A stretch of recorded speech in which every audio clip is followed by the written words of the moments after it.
Os fatos são muito diferentes. Me inscreva aqui para rebater um bocado de coisa. Pode rebater à vontade. Só para deixar claro, quer dizer, quando se fala de violência em eleições, eu citei os casos aqui. O Bolsonaro tomou a facada na barriga, várias outras medidas, atos de vandalismo ao longo desses anos todos. Só não teve mais porque o dinheiro fechou a torneira do MST e dessa turma toda que invade prédio público e tal, etc. E cito o meu caso aqui na ESPM nessa semana. Então não estou falando de um outro caso qualquer, estou falando do meu caso, com a minha mulher que está aqui assistindo.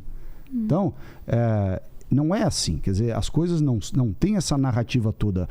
A violência é do Bolsonaro. Não, a violência é do Lula, dos petistas, e tem, obviamente, pessoas violentas em todos os espectros políticos. Incluindo o presidente da República. Não, o presidente nunca fez nada. Falou para metralhar quem pensa diferente. Mas ele pode até ter falado, o Lula cansou de falar, o pessoal do PT foi para Cuba treinar guerrilha. Eu já respondo aqui. Então, veja, as coisas, assim, coloca-se muito peso nas palavras do Bolsonaro e menos peso naquilo que de fato aconteceu. Não houve nenhum ato antidemocrático do governo. O governo não censurou a mídia. O governo não fez nada. O Bolsonaro tem um jeito, um estilo próprio de falar, um jeito próprio de defender as suas ideias. Mas daí a dizer que ele comete violência, não cometeu violência nenhuma. Zero. Gente, pelo amor de Deus, Salles... Então, só deixa eu pontuar, então. A Tabata, me corrijam se eu estiver errado, a Tabata está apoiando a chapa Lula e Alckmin e você claramente o Bolsonaro. E nas palavras da Tabata, ela acha que grande parte dessa violência, dessa escalada, a culpa é do Bolsonaro. Vou explicar. Tá? E o Ricardo está falando que isso começou e vem desde a época do PT, do Nós Contra Eles, essa coisa. E só lembrando que da facada, não foi na mesma campanha que também teve os tiros nos ônibus lá do PT também, não foi? Né? Nessa mesma campanha que aconteceu. Assim, eu tô vendo que tá acontecendo. Meu medo é de que escale pra morte mesmo na rua, ou de um lado ou do outro, mas de confronto mesmo. Mas você quer comentar? Vamos lá. Quero. E de forma breve, assim, quando a gente fala de violência, eu ocupo um lugar muito específico por ser de centro-esquerda, em que eu sou atacada tanto pela esquerda quanto pela direita. Tenho processos contra pessoas dos dois lados. Já recebi ameaça de morte de pessoas dos dois lados. Sinto muito pelo que aconteceu. Realmente, a gente não pode tolerar nenhum tipo de violência. Não, absurdo isso. Agora, a marca que eu faço, e sou muito honesta em reconhecer que há extremismo e há violência em todos os cantos. Tá. Agora, a marca é que a gente tem um presidente da República que incentiva a violência todos os dias. E as palavras têm poder. Saiu um estudo na pandemia que onde o Bolsonaro era mais ouvido, era mais aprovado, era menor o uso de máscara. É um exemplo pequeno, mas para dizer que a palavra do presidente da República importa, para bem e para mal. E é um presidente que fala que tem que metralhar quem pensa diferente, que a ditadura matou pouco, que de forma constante incentiva, apoia a violência.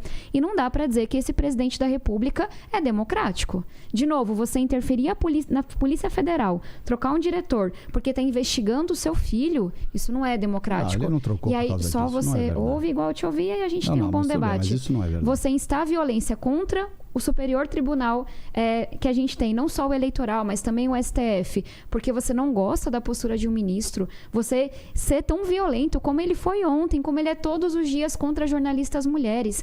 Esse é um presidente autoritário. Uma mulher foi interrogar ele em relação... Era alguma coisa de corrupção. Que o Bolsonaro ele comprou mais da metade dos imóveis da família com dinheiro vivo. Né? E aí uma jornalista foi questionar e ele foi extremamente grosseiro falar do marido dela. Assim, ele não sabe lidar com mulher, ele tem algum problema pessoal com mulheres. E aí, então, nessa quesito de violência, qual que é o principal marcador? Não é que não existe violência na esquerda ou na direita, nos extremos.